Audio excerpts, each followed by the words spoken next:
नमस्कार दोस्तों, स्वागत है आपका आज के इस खास वीडियो में। तो जिस भी विद्यार्थी ने इंटरमीडिएट जो है साइंस से किया है या एग्रीकल्चर से किया है, तो उनके लिए जो है बिहार स्टाफ सिलेक्शन कमीशन के द्वारा एक वैकेंसी निकाला है जो फील्ड असिस्टेंट पदों के लिए है। अगर आप बिहार कर्मचारी आयोग यानी कि BSSC के फील्ड असिस्टेंट पदों के लिए आवेदन करना चाहते हैं तो ये वीडियो आपके लिए है। आज हम आपको बताएंगे कि BSSC फील्ड असिस्टेंट वैकेंसी 2025 के लिए ऑनलाइन फॉर्म कैसे भरना है। तो शुरू करने से पहले आपको मैं इस वैकेंसी के बारे में कुछ जानकारी दे देता हूँ। जैसे कि आप यहाँ पर देख सकते हैं कि बिहार कर्मचारी आयोग के द्वारा जो है ऑफिशियल नोटिफिकेशन निकाला गया हुआ है, जिसमें वैकेंसी का नाम है क्षेत्र सहायक अर्थात फील्ड असिस्टेंट। यहाँ पर शैक्षणिक योग्यता की बात कर ले तो यहाँ पर कह रहा है कि मान्यता प्राप्त संस्थान या विश्वविद्यालय से IAC यानी कि इंटरमीडिएट ऑफ साइंस या कृषि में डिप्लोमा होना चाहिए।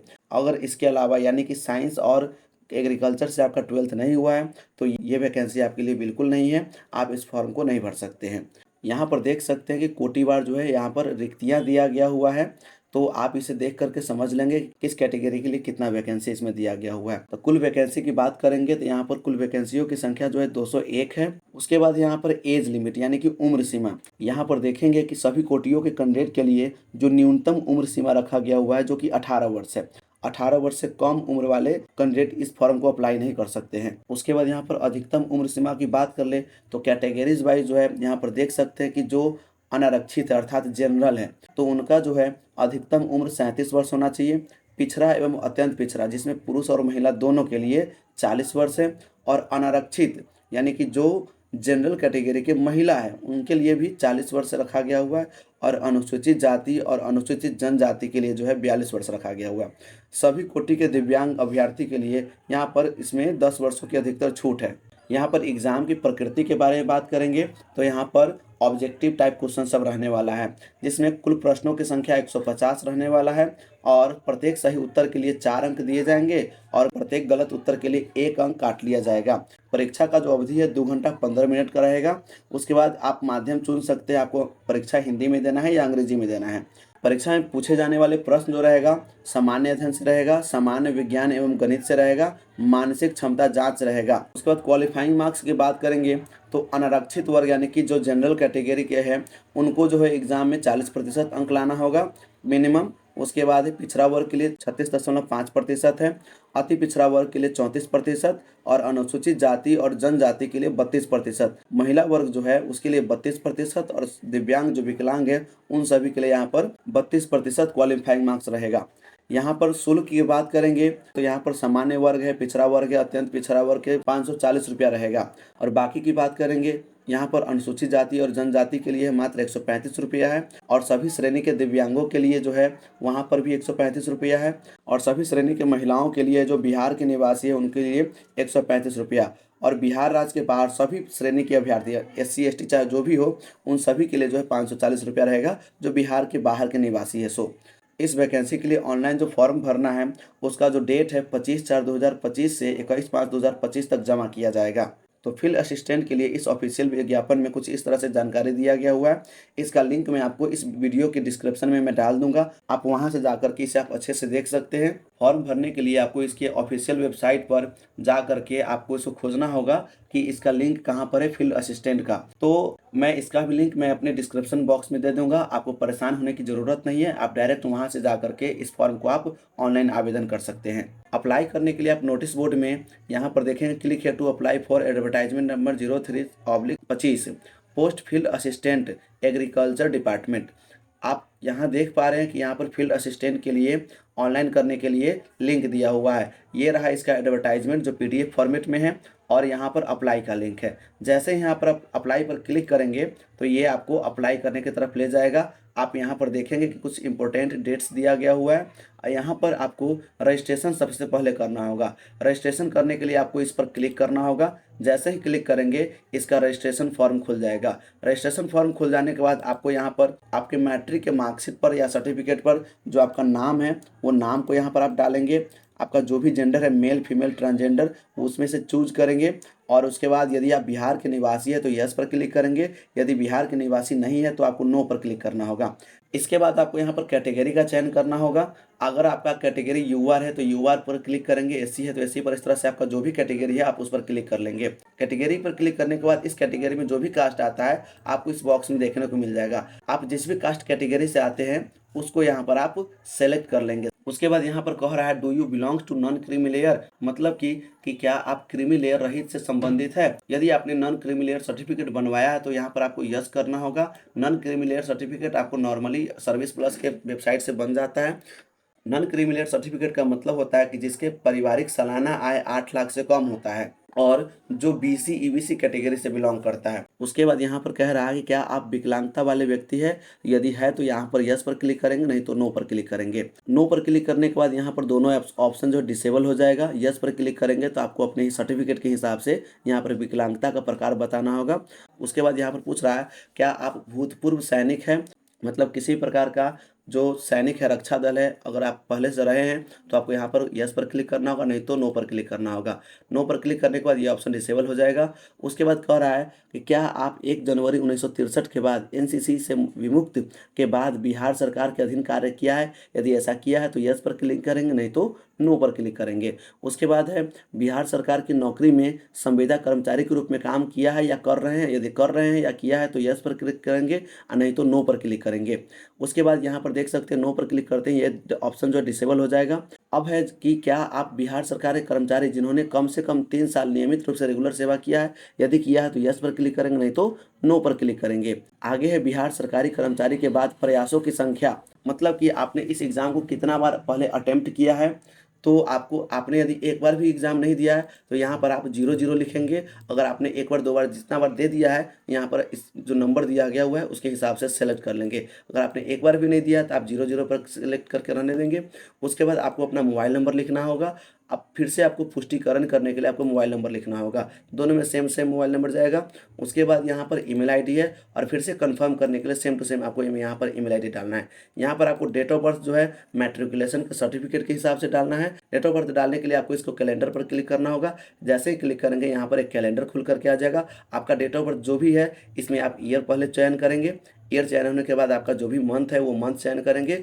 मंथ चयन हो जाने के बाद आप इसमें से जो डेट होगा वो डेट को आप चयन करेंगे। तो इस तरह से आपका डेट ऑफ बर्थ सेलेक्ट हो जाने के बाद आपको यहाँ पर जो कैप्चा दिख रहा है इस कैप्चा का आपको इसमें फिलअप करना है। यदि आपको रजिस्ट्रेशन फॉर्म फिलअप करने में समय लगा है तो आप इस कैप्चा को रिफ्रेश कर लेंगे। रिफ्रेश करने के बाद आपका कैप्चा जो है कुछ नया आ जाएगा।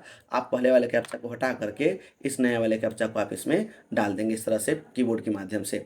इतना करने के बाद आपको सेव एंड कंटिन्यू पर क्लिक करना होगा। क्लिक करने के बाद आपसे यहाँ पर पूछा जा रहा है कि आपने जो डिटेल्स भरा है बाद में इसमें किसी प्रकार का चेंजिंग अलाउ नहीं है, इसलिए यदि किसी प्रकार की गड़बड़ी होगा तो आप कैंसिल करके आप उसे सही कर लेंगे। उसके बाद यहाँ पर फिर से वही कैप्चा डाल करके आपको सेव एंड कंटिन्यू पर क्लिक करना होगा और तब जा करके आपको ओके पर क्लिक करना होगा। इतना करने के बाद आपको यहाँ पर प्रीव्यू फॉर्म आ गया है। कोई दिक्कत है तो आप यहाँ पर एडिट पर क्लिक करेंगे, नहीं तो सब कुछ सही है तो आपको यहाँ पर कंफर्म एंड नेक्स्ट पर क्लिक करना होगा। उसके बाद यहाँ पर फिर से आपको ओके पर क्लिक करना होगा। डिटेल्स को चेक करके क्लिक करते ही आपके सामने जो रजिस्ट्रेशन नंबर होगा वो आ जाएगा और आपका जो पासवर्ड क्रिएट हुआ रहेगा कंप्यूटर जनरेट पासवर्ड वो आपके स्क्रीन पर दिख जाएगा।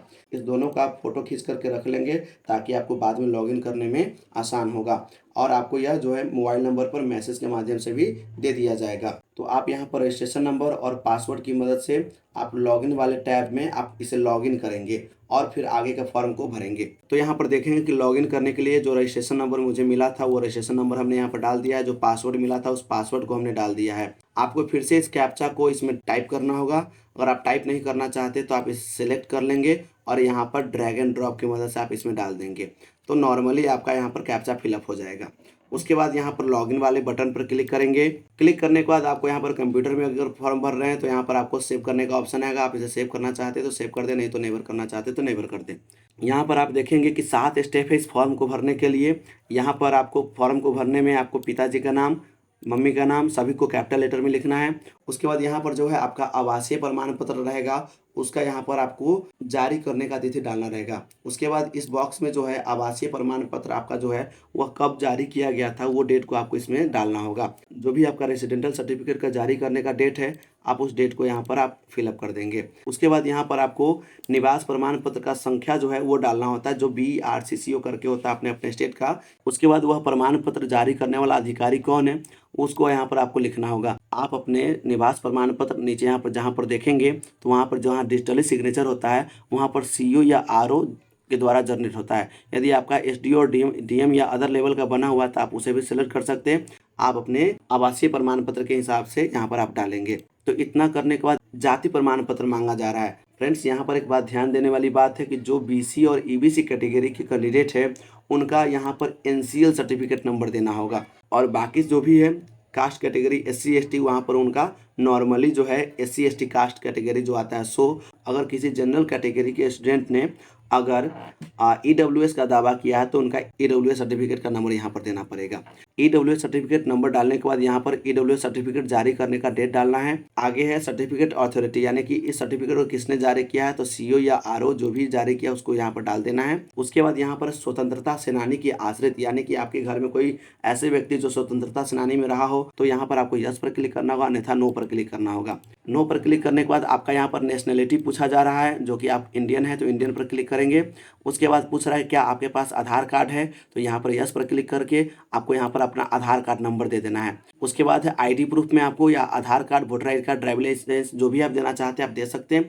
आपने यहाँ पर आधार नंबर डाला है तो आप यहाँ पर अगेन आधार नंबर आप दे सकते हैं। यहाँ पर आधार नंबर सेलेक्ट करने के बाद आपको यहाँ पर फिर से आपको आधार नंबर डाल देना होगा। यदि आपने यहाँ पर वोटर ID कार्ड डाला है तो यहाँ पर वोटर ID कार्ड नंबर डालना होगा।